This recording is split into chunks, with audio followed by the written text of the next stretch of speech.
Boa noite. E aí, meu povo? Esperar 3 minutinhos para começar como sempre, né? Dar umas noticiazinhas aqui das coisas futuras do perfil. Se você conhece alguém que queira assistir esse tema, meu filho tem imunidade baixa, aproveita, manda um aviso na tal da flechinha aí, tá certo? Antes da gente começar para valer. Para avisar o pessoal, os assinantes do Pedflix, que amanhã temos um compromisso 8 da noite, prevenção da alergia alimentar. O que eu vou trazer para vocês amanhã do Pedflix, provavelmente vocês não vão ver por aí, porque nós vamos para a raiz do problema, epigenética da alergia alimentar, para a gente chegar na prevenção. Então é coisa que não se vê por aí não. E de uma forma fácil, de entendimento, que tanto as famílias, até mesmo os profissionais podem aproveitar dos dois lados aí, tá bom? Então amanhã, prevenção. E na outra quarta, não deixem de participar ao vivo, perguntas e respostas Covid-19.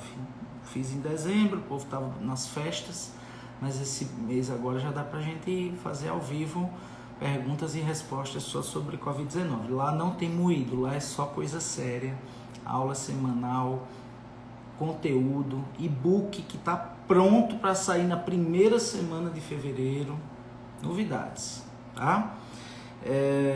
Outra coisa, na próxima semana vai ser outro Doutor Convida aqui das terças-feiras, aberto, muito importante. Eu vou conversar com a minha amiga, pneumopediatra, doutora Maíra de São Paulo, sobre vacinação para a Covid-19. Então a gente vai deixar assim tudo preto no branco nessa história da Covid-19 e vacinação, tá bom? Ok? Deixa eu ver mais aqui que eu tenho para falar. Pronto, vai ser muita coisa de alergia, né? O pessoal que semana passada perdeu ao Doutor Convida com a doutora Renata Rodrigues foi sobre dermatite atópica, viu? Foi muito bom. Onde é que fica? IGTV, tem uma abazinha ali do seu Instagram que você clica, tá lá. Também vai para o canal Flávio Pediatra no YouTube, tá? Vai... canal Flávio Pediatra também, essa eu acho que ainda não foi publicada lá, a da semana passada, mas todas as outras agora vão ser aqui, né, no Flávio Pediatra, mas também eu coloco lá no canal do YouTube, que às vezes é melhor, alguém acha melhor assistir na TV, no YouTube e tal, não precisa espelhar, então fica lá, ok?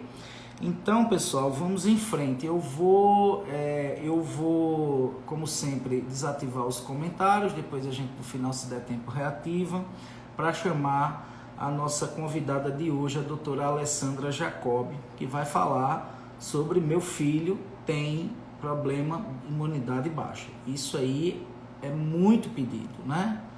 Deixa eu ver se ela já solicitou aqui para participar, para eu chamá-la. Tá aqui já. Pronto.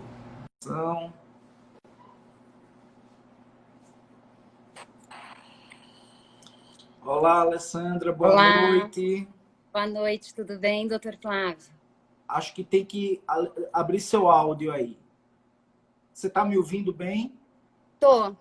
Pronto, a gente não está te ouvindo. Deixa eu colocar o acho fone. Que chegou agora. Espera aí. Vê se o fone... Com o fone dá? Eu tô escutando o senhor. Tem que aumentar só um pouquinho, porque acho que está um pouquinho baixo, mas dá. Pronto, agora perfeito. Deu? Estou lhe ouvindo bem agora. Tá. Perfeito. Prazer estar aqui com o senhor. Olha só, primeiro, muito obrigado. Eu sempre gosto de contar, antes de lhe apresentar, a história que fez você e muitos estarem aqui, né? Então, essa historinha também que é interessante. Sempre tem uma historinha. Eu estava lá respondendo umas caixinhas na época, lá no Pedflix, e eu sempre falo o seguinte: eu não sei de tudo, não tenho compromisso com erro, mas não tenho medo de errar. Então, uma pessoa me fez uma pergunta lá sobre adiar a vacinação de BCG, e eu eu sou doutor de Bananeiras, né? Aqui certas coisas ainda não são rotina. E eu disse, não, desconheço essa questão de ADA, BCG. E, de fato, aqui, eu acho que até na capital e tudo, a gente ainda não tem aquela prática de adiar caso a família queira colher o teste para erro inato da imunidade que você vai falar hoje, né? E aí Sim. a Alessandra veio lá com muita galhardia e falou, ah, tem isso aqui, eu acho que é isso, isso e isso. E eu até depois repostei lá corrigindo a minha falha. Então, a partir disso, eu disse, pronto, então já arrumei uma convidada para chamar para falar sobre esse tema, que foi a doutora Alessandra. Então, só para apresentar antes dela começar, a doutora Alessandra é formada em 2004 pela Universidade do Vale do Sapucaí, Pouso Alegre, Minas Gerais, fez residência no Hospital das Clínicas, também em Pouso Alegre, e pós-graduação em Alergia e Imunologia em Juiz de Fora. Então, eu queria que que a gente começasse com a parte não muito fácil, né? Mas seria falar um pouco para as pessoas entenderem de uma forma que eu sei que é difícil, mas de uma forma fácil, como funciona o sistema imunológico de uma criança? Como é essa história? Para a gente chegar na história que às vezes as pessoas pensam que é imunidade baixa, mas na verdade não é imunidade baixa. E quando às vezes a imunidade baixa é dor de cabeça grande, né? Então, com certeza. Comecemos por aí. Então, primeiro eu queria agradecer muito o convite. É uma honra para mim. E acompanho já o doutor há um bom tempo pelas redes sociais e acho que o doutor tem uma capacidade de técnica e de facilidade de passar para o público muito, muito grande. Então, isso é uma honra mesmo para a classe médica ter profissionais igual o doutor. Legal. Então, para mim, é uma honra muito grande mesmo. Agora, essa questão, eu como pediatra há muitos anos também, é uma questão corriqueira para a gente, da mãe chegar, principalmente criança abaixo de 5 anos, nos 3 primeiros anos de vida ainda, ter muita infecção de repetição e falar, meu filho está com imunidade baixa. Só que existe uma diferença entre imunodeficiências primárias, que até 2017 a gente chamava de imunodeficiências primárias, que são doenças, que depois eu vou falar, que são doenças hereditárias e genéticas, do que a imaturidade do sistema imunológico, que acontece nesses primeiros anos de vida de qualquer criança. Então, meu filho tem imunidade baixa, é muito amplo e muito genérico. Então, como que a gente pode falar sobre o sistema imunológico? O sistema imunológico, ele é formado, as células de defesa, eles são formados na medula óssea, que é aquele famoso tutano no meio do osso. E tem alguns órgãos que ajudam a maturação de algumas células, alguns órgãos linfóides, que também ajudam nesse sistema imunológico. Então, a gente pode colocar aqui a medula óssea como a principal. E depois disso, nós temos todos os linfonodos, que são aquelas ínguas, que as mães sempre falam, tá com íngua no pescoço, né? Em criança tem muito. Essas ínguas é bem comum ter, nos adultos isso já regride um pouco, então são órgãos de defesa, filtros, a gente chama de filtros, né, para vírus, bactérias, micro-organismos. Além disso, a gente tem um timo, que é um órgão linfóide que fica aqui próximo da caixa torácica, e que ele é responsável pela maturação dos linfócitos T. E esse órgão é muito importante nesses primeiros anos de vida. E ele tem um tamanho maiorzinho, em torno de 15 gramas aí, e ele vai regredindo conforme o nosso sistema imunológico vai criando uma maturidade, até chegar na fase da adolescência, você não acha mais esse timo, que normalmente dá para até ver no raio-x de tórax. Então, além dele, nós temos ainda pequenos órgãos de defesa, como a amígdala, a adenoide, o baço. Então, todos esses órgãos, apesar da mãe às vezes achar assim, a amígdala só dá dor de cabeça para dar amidalite, ou adenoide, para que tem esse negócio que só dá sinusite ou otite no meu filho, ou adenoidite, mas eles são órgãos de defesa. E uma das coisas que a gente observa nas crianças que têm imunodeficiências, principalmente graves, é a ausência desses órgãos. Então, é um achado clínico importante. Se você tem um filho que, de repente, não tem a amígdala, ou que, de repente, você não acha, o doutor fala, não, parece que ele nem tem adenoide, ou num raio-x de tórax, quando foi bebezinho, foi fazer um raio-x porque estava resfriadinho, foi ver se não tinha uma bronquiolite, coisa assim, não é vista a imagem do timo, a gente tem que ficar alerta que pode ser uma imunodeficiência primária. Tá? Então, esses são alguns dos sinais. Então, falado isso, eu vou falar só um pouquinho de como que é dividido o mecanismo desse sistema imunológico. Então, são de duas formas. A gente tem uma imunidade inata, que na criança é muito importante. Essa imunidade inata, ela é inespecífica, então ela é aquele batalhão de frente, o soldado da frente. Ele vai pegar todos quanto tipo de vírus, bactéria, fungo, e ele vai tentar matar tudo que vê pela frente. E quais são esses órgãos? Aonde que fica essa imunidade inata? A gente encontra muito na pele, na mucosa do nariz, da boca, dos olhos, na mucosa gastrointestinal, com microbioma, que é importantíssimo, né? Que antigamente a gente chamava de microbiota, mas hoje é um microbioma. Então, tem uma importância gigantesca para o sistema imunológico, principalmente imunidade inata. E, além disso, algumas células que a gente consegue ver até no hemograma comum, que são os neutrófilos, macrófagos, monócitos, as células linfóides inatas. Então, são algumas células que ajudam nessa primeira imunidade, primeiro soldado que vai combater contra a infecção. Depois disso, é uma engrenagem, né? O sistema imunológico é uma engrenagem. Então, depois desse primeiro reconhecimento, se a imunidade inata deu conta de eliminar esse vírus, a criança não vai ter sintoma nenhum, é eliminado o vírus e não tem mais nada. Não conseguiu, a imunidade adaptativa é que entra em cenário. Então, o que é esse outro mecanismo? A imunidade adaptativa, ela é uma imunidade mais específica, o que eu chamo para os pais daquela imunidade que é um soldado de elite. Ele vai criar memória imunológica, ele tem mais poder de fogo.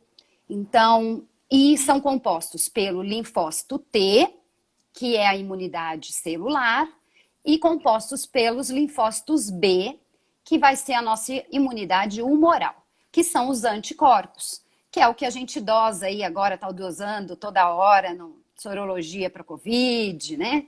Ou que dosa quando tem suspeitas de citomegalovírus ou a mononucleose, sarampo, são aqueles IgM, IgG que a gente dosa.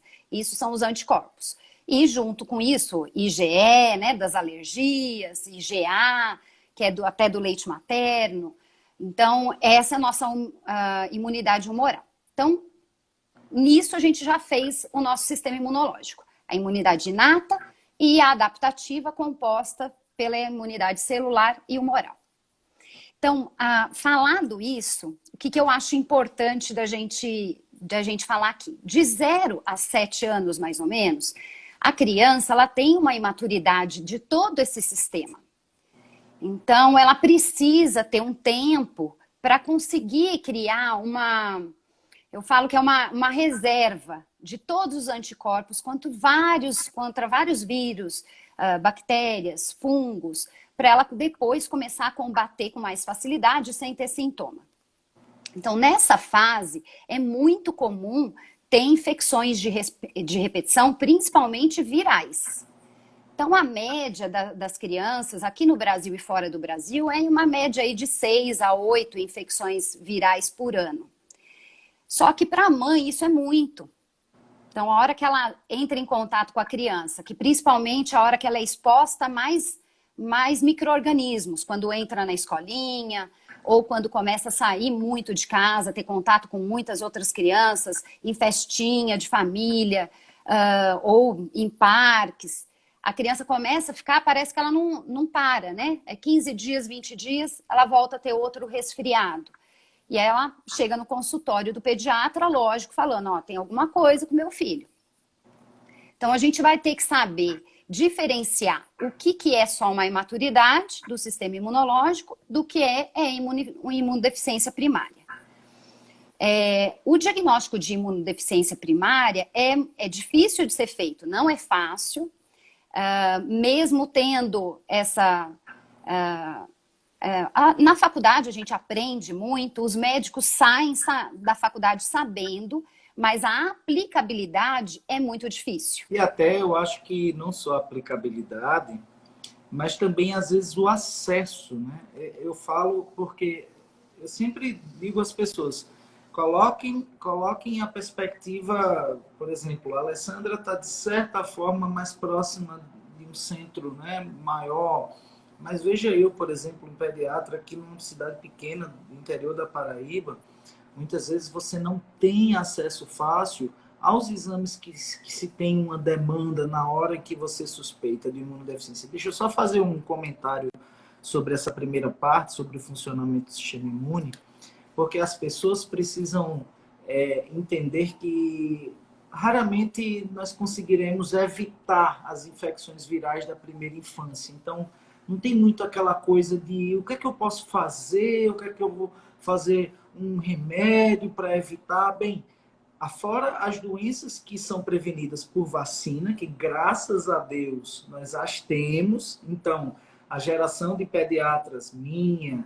de Alessandra, não vivenciou muitas doenças exatamente Sim. pelo fato dessas doenças não existirem mais. E vejam que, com o advento da pandemia, a diminuição da cobertura vacinal para as vacinas de rotina em geral já fez surgir caso de difteria no Peru, já fez surgir caso de sarampo. Então, é muito importante que esse seja um ano também onde as famílias se sintam seguras de atualizar o calendário vacinal das crianças, inclusive na perspectiva de voltar ela para as escolas com esse calendário atualizado. Então, esse é um ponto. E entender que as mães odeiam esse mãezinha que eu falei hoje no Stories e virose. Foi. Essas infecções da infância, que eu gosto de chamar de escolites, porque elas se revelam muito quando a criança entra na escola, principalmente quando entra precocemente. Então, essas aí que são 6,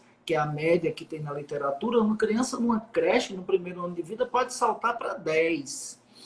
E se de um lado essas infecções elas são difíceis de lidar, é um terror para todas as famílias. Na casa de pediatra também os vírus aparecem. Sim, com certeza. E de alergologista, imunologista, não tem jeito. Os vírus não perguntam, não batem na porta. Você quer que o pediatra entre? Eu não vou entrar, não. Ele entra. Mas esses vírus, eles treinam o sistema imunológico. Então é importante que as pessoas saibam que o sistema imunológico ele é treinado por essas exposições, não só aos vírus, como também a vitamina S, a natureza, Sim. aos alimentos precocemente, tudo isso, o sistema imunológico nasce analfabeto, ou quase analfabeto. Quase analfabeto. E ele vai ser letrado. Então, na analogia do soldado, é como se o menino nasce com um monte de soldado raso, e a gente vai fazer com que daqueles soldados rasos surjam os oficiais, o sargento, o major, o atirador, o paraquedista. Para cada situação de guerra dentro do organismo, existir uma tropa de elite para atacar aquele agressor. Falando só rapidamente, para a gente entrar no conceito da imunodeficiência, a Covid-19 é uma doença que está mostrando isso na pediatria. Exatamente. As crianças com imunidade mais treinada, ou seja, as crianças acima de 1 ano de idade, estão sendo muito competentes de encarar esse vírus, porque é um vírus que elas já estão relativamente acostumadas diante dos coroninhas, porque, para vocês que não sabem, tem 4 coronavírus que treinam o sistema imunológico e que talvez compartilhem algumas proteínas semelhantes. Então, o sistema imunológico diz, peraí, eu estou vendo aquele ladrão ali, está meio diferente, mas eu acho que eu vou chamar essa turma que já enfrentou os coroninhas para atacar eles. É um ponto. E a criança tem muitos linfócitos, então, tanto é que quando você olha no hemograma, tem mais linfócito do que neutrófilo, porque ela está treinando essa equipe através do contato com os vírus. Então, esse processo de treinamento, igual um soldado que vai para a academia, é doloroso, é chato, mas o soldado de elite ele se torna muito mais competente. Por isso que a criança, quando chega com 6, 7 anos, ué, o menino está adoecendo mais, que bom. Então é isso. Agora, existem aquelas crianças que adoecem mais do que normal ou mais gravemente do que o esperado. E aí é onde entra o principal tópico que eu acho que a Alessandra vai assim, começar a conceituar um pouco o que é essa questão agora dos erros inatos da imunidade, né? Que hoje é um nome certo. A partir de 2017 foi mudado o nome, eu vou explicar até o porquê. Mas complementando o que o Dr. Flávio falou, é exatamente isso. O nosso sistema imunológico, ele nasce com um perfil de linfócitos, que a gente chama, entre os linfócitos T, a gente tem vários tipos de linfócito. Então, TH1, TH2, o Treg, TH17, TH22 e está sendo descoberto mais. Cada um deles agem para a liberação de citocinas que ou são mais inflamatórias ou são mais para alergias. Então, a gente nasce, toda criança nasce com um perfil mais voltado para TH2, que são crianças que parece que vão ser mais alérgicas. Mas por que isso acontece? Porque a criança não teve contato com nenhum antígeno ainda, a não ser os que foi passado da mãe, ela não tem contato com nenhum antígeno. Então, o que a gente tem que fazer? É a vitamina S que o Dr. Flávio sempre fala. A gente vai ter que expor essas crianças a esses antígenos do bem, eu falo que são os bichinhos do bem. Então, além do leite materno, que é fundamental, se conseguir parto natural, é outro fator muito protetor para a nossa flora, com antígenos bons, lactobacilos da via de canal de parto, né? Isso já está muito bem documentado.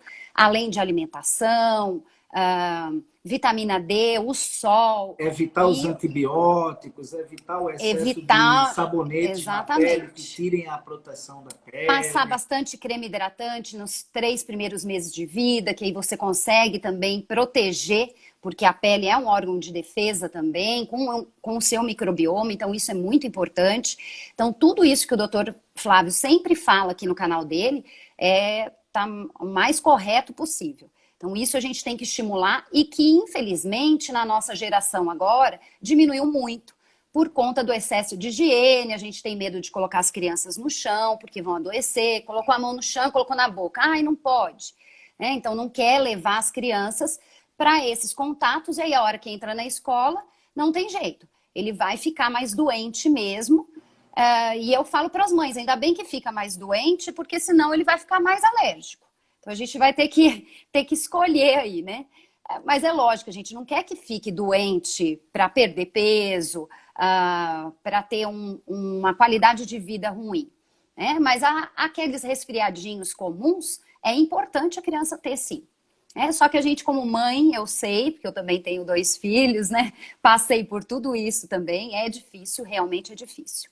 Então, voltando ao que são os erros inatos da imunidade, em 2017...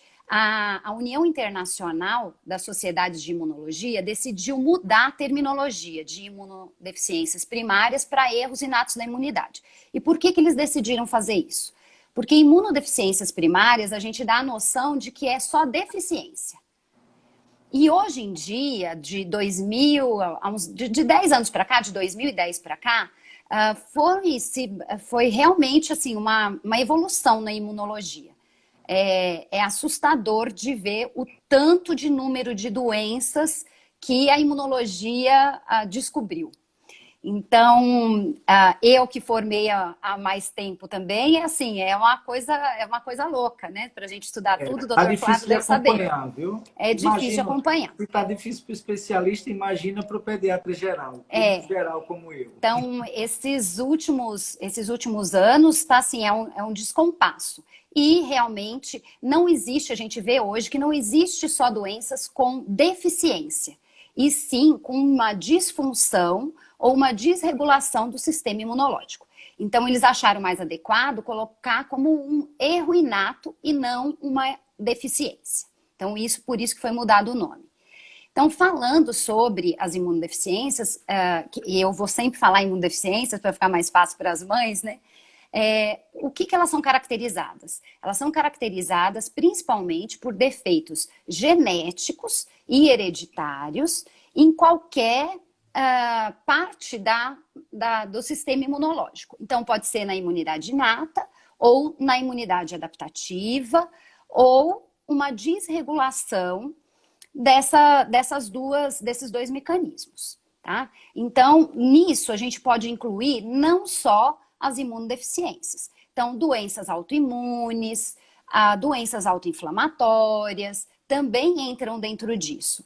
Cânceres, as alergias, né? Então, a gente tem várias alterações do sistema imunológico que, lógico, a característica principal delas vai ser infecções de repetição. Então, esse é o principal da gente falar em erro inato da imunidade ou imunodeficiência. São infecções de repetição. Mas tem esses outros fatores que a gente não pode esquecer. Alergias, autoimunidade, doenças autoimunes, né? Doenças autoinflamatórias, autoimunidade e cânceres. Tá? Então, por exemplo, um câncer em criança, a gente já tem que pensar que é alguma coisa de desregulação do sistema imunológico. Uma doença autoimune. E hoje, inclusive, eu vi, né, por exemplo, estudos ligando um fator disparador de leucemias, que a gente sempre, quando estudava, pensava assim, houve um oncogene e um fator extrínseco, mas a própria disbiose, ou seja, o microbioma alterado, ele dispara sinais alterados para o sistema imune que pode alterar o mecanismo de vigilância de células que têm o potencial de oncogene e disparar o processo. Então, para vocês entenderem que a raiz foi descoberta, que é o genoma. Por isso que todas as áreas hoje estão uma loucura, porque a gente caracterizava as doenças, às vezes, num agrupamento de sintomas e sinais, que eram as síndromes. Mas, de repente, a gente começa a entender que essas síndromes eram um espectro e que cada uma tinha alterações genéticas próprias que mudavam. A gente falou isso na PFAPA, né? Que hoje a gente está entendendo a PFAPA como o espectro da síndrome de BC. Isso a gente não aprendeu na faculdade. Não. E hoje isso é apenas digamos assim, um exemplo que eu posso dar do desafio que muitas vezes é para o teu médico, para o teu pediatra, para o teu imunologista, de às vezes acompanhar o que está saindo aí e dar um diagnóstico preciso, porque às vezes o médico lá, sei lá, dos Estados Unidos, ele tem uma ferramenta na mão que ele vai fazer um exoma, vai ver o perfil genético do teu filho todo e vai dizer quais os genes foram alterados, enquanto o doutor Flávio aqui no interior às vezes vai ficar ainda com atlas de genética tentando encaixar esses quebra-cabeças, né? Então, é um momento muito desafiador também da pediatria, porque a gente está descobrindo doenças todos os dias praticamente, né? Na imunologia também. A gente está descobrindo que uma doença só, por exemplo, a asma, são 20, 30 doenças diferentes dentro do mesmo sintoma, né? Então, assim, as imunodeficiências primárias ou erros inatos da imunidade, elas têm uma prevalência até que baixa. Então, aqui no Brasil, a gente não tem dados muito fidedignos porque tem falta de diagnóstico. A OMS mesmo fala que mais de 70% dos casos são subdiagnosticados. Então, tem muita imunodeficiência por aí e que passa despercebido por todos os médicos. E já foi feito no último congresso que teve, brasileiro de alergia e imunologia, teve até um trabalho de pôster da faculdade do Ceará, falando um questionário para os médicos que estavam formando. De conhecimento, eles sabiam do conhecimento dos 10 sinais de alerta, mas eles não conseguiam colocar isso na clínica a hora que eles estavam atendendo. Então, há um problema de saúde, tanto educacional, quanto do diagnóstico ser difícil de ser feito por falta de profissional e por dificuldade mesmo logística de se fazer os exames, de ter centros de referência, porque a gente sabe que hoje em dia são 430 doenças só de erros inatos da imunidade, com 404 alterações genéticas. Então é muita É coisa. muita. Então não é fácil fazer o diagnóstico. Então, só que a gente tem que falar para a população. Nos Estados Unidos, esse índice de prevalência é de 1 a 2% da população. Então, não é uma doença tão comum. Só que é importante a gente, como profissional de saúde, alertar não só os pediatras, principalmente, porque são os primeiros que estão na linha de frente com as crianças, e as crianças são as que têm a maior probabilidade de ter manifestação, elas que começam a manifestação das imunodeficiências. Então, é importante estar o pediatra sabendo e os pais. Porque nesse meio que a gente está fazendo aqui de rede social, se a gente alertar o pai e o pai falar, nossa, mas parece que meu filho tem tudo isso. Eu vou no pediatra e vou falar para ele, ó, pode ser tal doença, porque eu ouvi falar? E isso pode dar um clique no pediatra também. Porque às vezes passa despercebido mesmo, porque às vezes é muito difícil de fazer o diagnóstico. E às vezes em imunodeficiências graves, como a SCID, que a criança nasce normal, que é o que a gente vai falar daqui a pouquinho do teste de triagem com TREC, né? Então, assim, é muito importante esse conhecimento que a gente tem que passar para a população do que é imunodeficiência primária, do que é só a imaturidade e quais são os 10 sinais de alerta aí. Alessandra, eu separei aqui, eu não sei se vai dar para ver direito, na sequência desse slide aí, quando suspeitar, eu acho que é o ponto mais importante que a gente tem para esmiuçar hoje para as pessoas que estão assistindo, né? Que é falar um pouquinho de cada um dos 10 sinais. Isso. Vamos ver se dá para ver alguma coisa aqui. Acho que dá. Pronto. Então, eu acho que esse ponto a gente vai seguir depois, falando de TREX, de outra coisa, mas eu acho que se você... Isso é o mais importante. Entrar nisso aí, as pessoas prestarem atenção nesse quadrinho e saírem com isso na cabeça, a gente já ganhou o dia aqui dessa live. Mas vai lá, fala aí. Então, assim, o mais importante, esses 10 sinais de alerta, eles foram colocados para a população pela instituição, pela Fundação Jeffrey Model, que é americana, em 1996. E ele foi adaptado para a realidade brasileira. Então, ele é dividido em 10 sinais de alerta na criança, que é o que o Dr. Flávio colocou. E eu vou fazer um adendo aqui, porque tem algumas diferenças para a criança menor de 1 ano. Ótimo. Algumas pequenas diferencinhas só, tá? Então, o que é importante a gente ver? Os 10 sinais mais importantes. 2 ou mais, você tem que ter 2 sinais de alerta para a gente fazer a investigação. Se tiver um só, a gente não considera. Tem que ter 2 sinais de alerta. Então, o primeiro sinal de alerta, que é um dos mais importantes e que é mais comum, 4 infecções ou mais de ouvido no período de 1 ano. Ou 2 pneumonias no último ano. Pneumonia que teve que internar ou não teve que internar. Se teve que internar, a gente já considera como uma infecção mais grave, que também entra como um outro sinal de alerta. Outra coisa bem comum, estomatite de repetição. Ou aquelas lesões tipo candidíase, monilíase, que fica por persistente, por muito tempo. Mesmo tratando, ela não resolve. Abscessos de repetição na pele, ou lesões de pele muito graves. Infecção grave, uma única infecção grave durante o período de 1 ano, como sepse, meningite, osteoartrite, uma pneumonia mais grave, infecção intestinal de repetição ou diarreia crônica. Além disso, asma grave, doença do colágeno, doenças autoimunes, efeito adverso a BCG, que é a vacina que a gente faz quando nasce. Se tiver um efeito adverso maior, como um abscesso no braço, com celulite ao redor maior, ou alguma outra complicação maior, a gente sempre tem, quando é essa infecção do BCG, a gente sempre tem que ficar com a pulga atrás da orelha. Sempre tem que tentar, a mãe fala assim, mas não é comum ter isso. Porque não é mesmo. A infecção, mesmo local da BCG, nos estudos falam que é no máximo 3 por milhão de aplicação. Então, assim, é muito raro.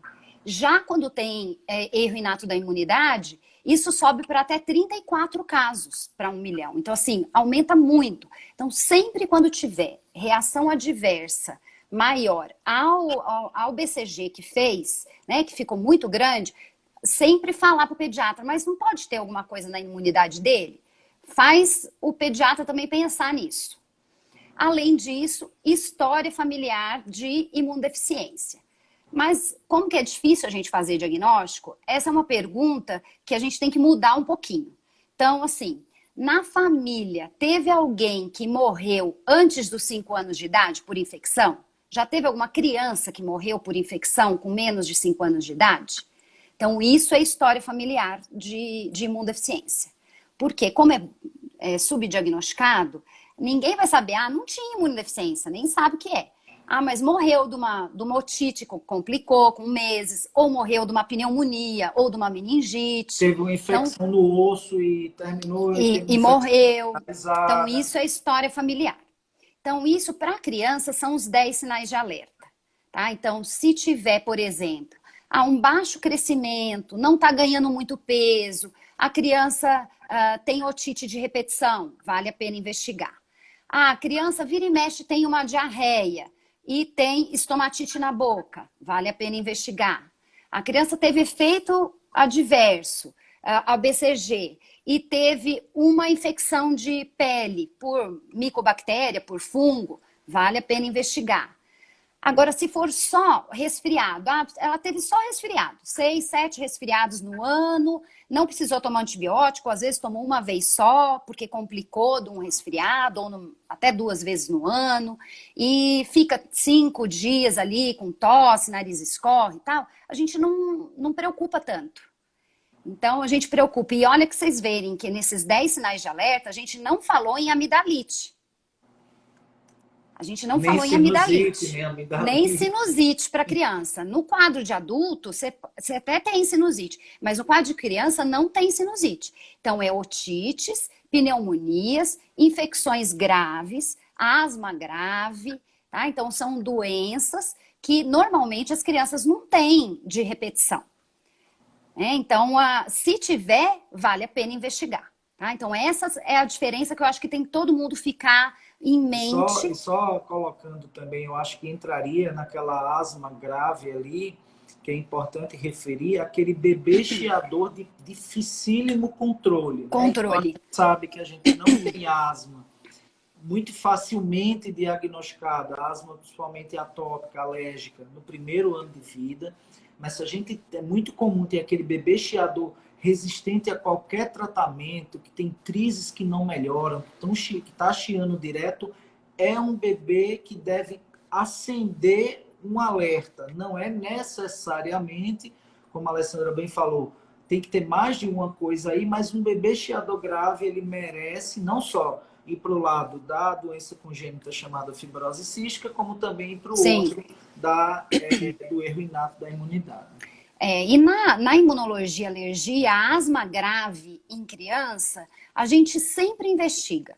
Porque normalmente ela não vem sozinha, né? Tem a marcha atópica. Então tem a dermatite, às vezes tem a rinite associada, ou uma alergia alimentar. Então, quando tem uma asma grave, normalmente a gente investiga. Tá? Quase todo alergista investiga. Se o pediatra não investiga, a gente investiga a imunodeficiência.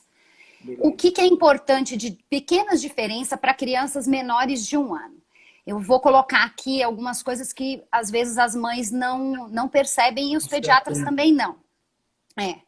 A queda do coto umbilical maior que 30 dias. Perfeito. Então, isso tem que prestar atenção que pode ser uma imunodeficiência. Outra coisa que a gente vê muito e retarda muito o diagnóstico de imunodeficiências graves, às vezes, como a Wiskott-Aldrich, que é uma imunodeficiência grave que precisa de tratamento, é transplante de medula óssea. Ela se apresenta com lesões extensas na pele que simulam dermatite atópica. Então, aquela criança que tem dermatite atópica grave tem que ser investigada em imunodeficiência. Porque a maioria acha que é alergia alimentar, porque realmente a gente tem que investigar alergia alimentar nos casos de dermatite atópica grave. Nos leves, a gente quase nunca investiga alergia alimentar. Aí mas nos casos... esse grave não responde a nada, né? Nada. E aí tá sem comer ovo, leite, aí A amendoim, mãe tá castanhas, com trigo. fome, nada Vai resolve. ficando aquela coisa horrorosa, né, de restrição. E aí, lógico, a criança tem um déficit de ganho de peso nutricional, né? Então é horrível. O dermatologista às vezes não sabe mais o que fazer, porque na maioria das vezes eles estão tratando por ser uma lesão de pele. E por trás pode ter uma imunodeficiência. Então, essas lesões de pele extensas, antes de 1 ano de vida, aquelas dermatite grave, que faz de tudo, hidrata a pele 5, 6 vezes por dia, e passa corticoide tópico, e faz bandagem úmida, e usa imunomodulador tópico e não resolve, fez todos os exames, mas parece que nada resolve, investigar imunodeficiência.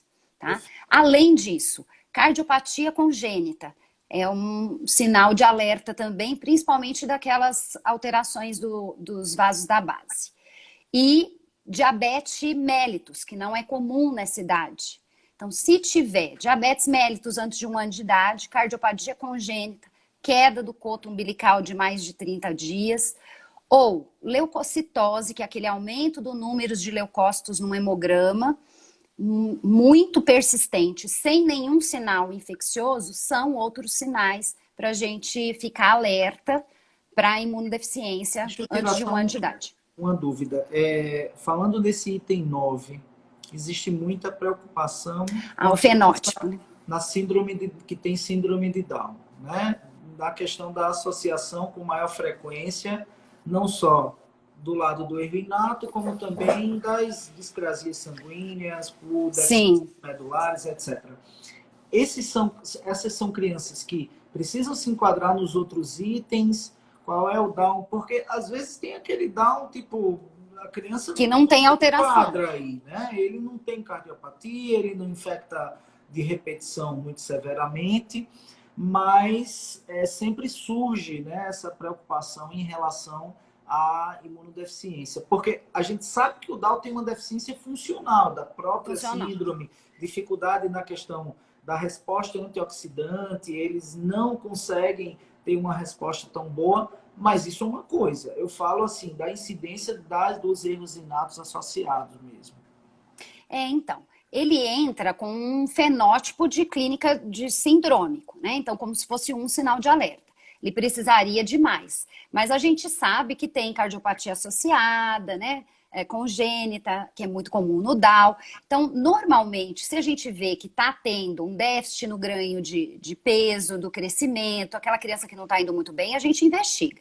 Mas não é uma coisa que é rotineira. Que não deve ser Porque feita. não Não está nos exatamente. protocolos de Não é acompanhamento para rotineiro. dar verificar a imunidade, tá? Olhar doença celíaca, fazer hemograma para ver essa questão do risco de leucemia, essas coisas, mas colher Sim. imunoglobulina não é rotina. Eu vejo muitas vezes o pessoal pedir de rotina, mas eu falo, ó, não é todo Down que precisa, não.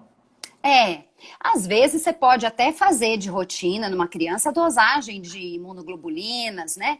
Mas assim, a dosagem de imunoglobulinas, ela é ingrata se a gente for colher até 4, 5 anos de idade. Sim, porque até essa idade é transitório na criança. Toda criança. É uma resposta imatura, né? Exatamente. Totalmente A gente chama de deficiência transitória da infância. Então, às vezes tem dosagens que a gente faz porque está suspeitando de outras imunodeficiências, mas se for só a deficiência de IgA, por exemplo, a gente não faz nada. Se a criança não estiver tendo sintoma, não estiver tendo uma clínica exuberante, a gente não faz nada. Porque até 4 anos isso é normal. Por isso é melhor Agora, só pedir quando tiver uma Exatamente, porque senão boa, né? mais confunde do que ajuda.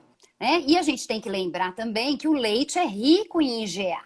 Então, quando a gente faz a dosagem no período que a mãe está amamentando, dificilmente, às vezes, vai ter muita infecção quando tiver uma deficiência mesmo de IgA. Porque a mãe complementa isso pelo leite materno.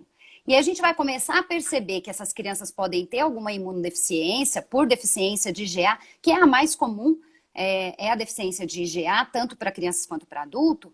A gente vai observar quando a mãe para de amamentar. Ela parou de amamentar, a criança começa a ter infecção, otite de repetição, ou crise de evolui para uma asma grave, ou tem infecção de pele, né? Então, são essas coisas que a gente tem, que esses pequenos detalhes que a gente tem que observar e, às vezes, pedir muito exame mais atrapalha do que ajuda. Perfeito. Então, é importante saber disso também. Então, pessoal, olha, isso que a gente falou agora e esse quadrinho é o que vocês precisam conhecer e passar para frente, principalmente passar para frente, porque quanto mais gente tiver noção de que está aí, nesse quadrinho, 2 ou mais quadros, crianças que se enquadrem nisso aí, precisam ir para a doutora Alessandra, por exemplo, investigar, é muito importante porque apesar de ser da gente ter uma incidência baixa, mesmo nessa incidência baixa é muito pouco diagnosticada. Aí vamos entrar nesse próximo tópico, que é a questão dessa novidade, que é a possibilidade da gente identificar ao nascer a criança com imunodeficiência severa. Mas conta aí um pouquinho como é que é esse teste. Isso. Então, o teste de triagem neonatal, com a pesquisa de TREX, ele ainda não está padronizado para o país inteiro. Perfeito. Então, a Fundação Jeffrey Model sugeriu, fez alguns trabalhos para ver a parte econômica, se era viável para o mundo, para todos os países investigarem uma imunodeficiência que é grave, é rara e grave, que chama SCID. Ela é uma imunodeficiência combinada de células T, B, então são todos os linfócitos T e B que são deficientes, e algumas vezes as células NK, que são da imunidade inata também. Então, é uma emergência pediátrica. Essas crianças que têm SCID, elas nascem normal, com peso normal, amamentando, começa a ganhar peso no primeiro mês, se estiver amamentando no segundo mês, terceiro mês, às vezes não tem nada. Então fica silencioso a manifestação. E aí o que acontece? Na primeira infecção, a criança já pode vir a óbito. Então é uma emergência pediátrica. Então o que a fundação fez? Tentou fazer com que todos os governos colocassem isso no teste de triagem neonatal. Então, nos Estados Unidos, foi um dos primeiros países que iniciaram, entre 2006 e 2009, eles começaram a fazer os testes e cada estado foi implementando. Então, a incidência do SCID, a gente achava que era de 1 a cada 100 mil habitantes, mais ou menos. Mas depois que começou a ser feito nos Estados Unidos, a gente viu que aumentou esse número para 1 para 58 mil. Então, assim, dobrou-se o número porque você está pesquisando mais, né? E a gente consegue perceber que aqui no Brasil tem uma muito baixa diagnóstico do SCID. Muitas crianças devem ter morrido dessa imunodeficiência, porque em 15 anos foram diagnosticados 75 casos no país. Então, assim, o que deveria ser 750 casos foram 75. Então, muito bebê morreu sem tratamento. Morreu, então, como fala, de sepse. Chegou, começou exatamente. a morrer, ficou com uma febrezinha, cansou, foi para emergência e morreu. Foi uma infecção generalizada. Então, aqui no Brasil, começou em 2016, em São Paulo, em alguns centros só, a fazer, junto com o teste de pezinho, naquele mesmo cartãozinho, colhe o sangue e vai do mesmo jeito, só que eles conseguem, esses TREX, são círculos que conseguem dosar indiretamente os linfócitos. Então, eles fazem a dosagem e se tiver com um número abaixo, muito abaixo do normal, eles pedem para a criança, chamam a mãe, pedem para a criança ir para o centro de referência e colhem todos os exames de novo. Esse teste, ele tem uma alta sensibilidade e especificidade, 100%. Então, vale a pena fazer. O custo-benefício é muito grande. E quanto mais rápido se fizer o diagnóstico, melhor conseguir fazer o tratamento, que o tratamento é o transplante de medula óssea. E é o tratamento curativo. Quanto mais cedo, antes de 3 meses e meio, for feito o transplante de medula óssea, a criança tem até 95% de chance de cura.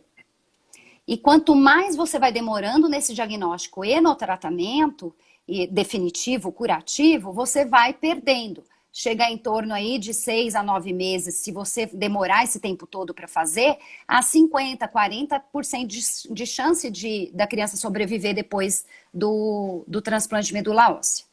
Então, é importantíssimo fazer. Alguns estados só aqui do Brasil que estão fazendo. Aqui em Minas Gerais começou o ano passado, então a gente tem um ano. Agora que eles estão colocando impresso, porque antes eles estavam fazendo e nem impresso no teste do pezinho eles estavam colocando. E Eles só estão que fazendo aí no estado, toda criança que nasce já faz? toda criança que nasce já faz. Então Só que todas aí aí estão fazendo a BCG atrasado. não, e o pior que não. Esse é que está sendo o grande problema, porque enquanto não for institucionalizado no país, não vai poder mudar o Programa Nacional de Imunização.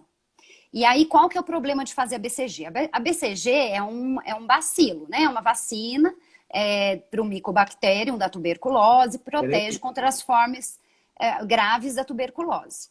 E ele, como é um bacilo vivo, quem tem imunodeficiência grave não pode fazer nenhuma vacina que tem vírus vivo.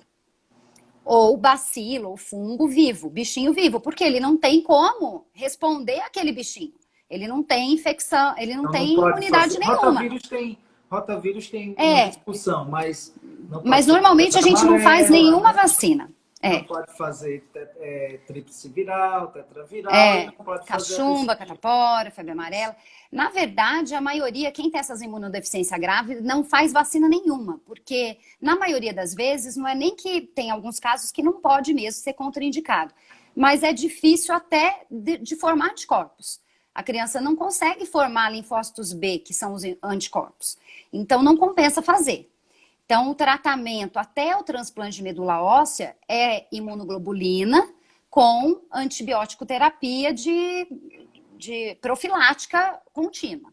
Isolar essas crianças, que é outra coisa mais difícil, e fazer a BCG pode dar o que a gente chama de BCGite, que é como se fosse uma infecção generalizada pelo BCG. E Então, aí por tem que isso que ficar tem que fazer esse tomando atraso. a isoniazida por um tempão. Tem que ficar tomando.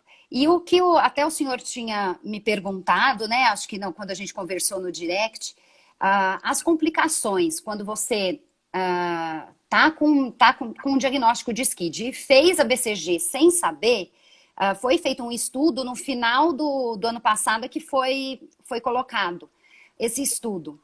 57% tem complicação. E 33% desses 57% são complicações sistêmicas, graves, Severas, né? severas. Então, a gente provavelmente, uma vez que seja instituído mesmo, né, em nível nacional, a gente vai ter uma mudança do calendário vacinal aí. É um desafio, naturalmente. Um desafio. No Brasil, né, a gente está falando de, às vezes, uma comunidade ribeirinha, que a criança nasce e talvez para ela seja mais vantajoso fazer a BCG do que qualquer outra coisa. Então, Sim. A gente, de certa forma, vai perder os anéis para não correr o risco de perder os dedos, né? Vai correr o risco da BCG-IT. Mas eu acredito que, como a Alessandra muito bem falou, talvez, sei lá, 500, 600, 700 vidas sejam salvas com um exame simples, né? Crianças Sim. sejam salvas. Então, é claro que toda vez que a gente faz um sistema público, tem recursos escassos. Escassos não no sentido só de que eles são poucos, mas também que eles são limitados. Então, Sim. eu aplico uma estratégia que vai faltar dinheiro para vacina para a Covid-19, a gente está cometendo um erro, porque a gente vai expor uma grande parte de pessoas suscetíveis em número e em gravidade àquela doença que teoricamente é mais grave. Infelizmente, na saúde existem limites, escassez de recursos, né? Alessandra, acho que o pessoal entendeu bem essa parte, e essa última daria uma live. O que eu quero combinar? Vou colocar aqui, mas o desafio que eu vou fazer é o seguinte. Doutora Alessandra, eu quero que todos vocês sigam lá a doutora Alessandra no @doutora Alessandra Jacob, @doutora.alessandra Jacob. E aí ela vai repercutir esse último tema lá nos stories dela. Ela vai Que eu falar acho que é o sobre que isso as aí. mães mais querem. Pronto. Então, É o que vocês as vão mães fazer mais querem. isso em agradecimento também. E eu também vou acompanhar lá. Então vocês vão para. Ela vai abrir uma caixinha, ela vai falar sobre isso, não sei, ela vai fazer um post, alguma coisa. Uhum, E aí na pode ser. caixinha que ela vai abrir, ela tira as dúvidas com vocês a respeito desse tema de hoje. Eu acho que é bom dar um spoiler de dizer assim: não é a supervitamina que vai prevenir infecção Sim. respiratória nenhuma, não é nenhum remédio milagroso. E na maioria das vezes é você pegar aqueles soldados que eu falei e ela falou lá do início e você ensinar eles, treinar eles para usar as armas certas para os bichos certos, para os ladrões certos. Então, assim, tem uma e outra coisa que hoje se fala de microbioma, acredito que ela vai abordar Sim. tudo isso lá, mas É. a prevenção das infecções. Eu sempre falo, por exemplo, o pessoal fala, mas se eu adoecer da Covid, eu vou tomar vitamina D. Eu digo, não, não vai adiantar. Por quê? Porque o efeito da vitamina D, ele, no sentido de te deixar pronto para enfrentar infecções, o efeito da questão da imunomodulação que ela tem é muito maior quando você já entra na infecção com os níveis adequados de vitamina D, porque ela vai Uhum. ser requisitada e muitas vezes aquela suplementação sequer vai ter absorção suficiente no ambiente da infecção para te ajudar. Afinal, a vitamina D você toma ela ou você sintetiza através da exposição solar, mas ela passa por um processamento no teu organismo para ela ficar ativa. Então ela vai para o fígado, ela vai para o rim. Então as pessoas precisam entender que não existe bala de prata, mas a solução é mais simples do que as pessoas imaginam também, né? Sim, esse consenso foi feito pela Associação de Especialistas, a maioria pediatra, de doenças infecciosas e imunológicas. Então, eles fizeram, inclusive dentro das pessoas que escreveram, tem um pediatra da PUC do Rio de Janeiro. Então, tem gente da Espanha, da Itália, da China. Então, assim, eles estudaram todos os estudos dessas coisas que a gente gosta de passar para as crianças, né? Que as mães gostam. O Não remédio da sei se, imunidade, doutor. as vitaminas, né? Vitamina D, vitamina A, vitamina C, Zinco, probiótico, zinco, né? homeopatia, Zinco, homeopatia, magnésio. própolis, geleia real. Então, eles fizeram todos os trabalhos científicos falando disso e o que realmente tem na ciência comprovando o que é eficaz. Tá? Os Beleza. Olha, então beta-glucanos, que agora está na moda, né? Os vai ficar, beta-glucanos. vai ficar um super spoiler para vocês irem visitar o perfil da doutora Adriana, doutora.alessandra, desculpa, Adriana, Alessandra Jacob, doutora.alessandra Jacob. Vão agora lá seguir. E como eu só tenho 1 minuto e 32 minutos, Nossa, 1 minuto e 32 segundos, eu quero lhe agradecer, dizer que foi excelente. Foi muito bom conhecer uma colega como você. E eu estou aqui fazendo isso exatamente porque pessoas como vocês deveriam ser grandes nessa plataforma, né? E quem sabe eu possa ter ajudado você a crescer e trazer um pouco essa mensagem capacitada frente às fake news e às promessas erradas na área da saúde. Né? exatamente. Tá bom? Obrigada. Foi muito bom. Muito Muito bom conhecer. obrigado. Obrigada. Pessoal, sigam a doutora Alessandra. Vão lá, perreiem ela para ficar falando bem muito na caixinha. Ela não vai fazer muito como eu faço, não. Ela é É, surfista, viu? Por favor. Se comportem lá na caixinha dela. E acompanhem aí o perfil dela. E muito obrigado mais uma vez. Um grande abraço, viu? obrigada. Tchau, Até pessoal. Até mais. mais. Tchau.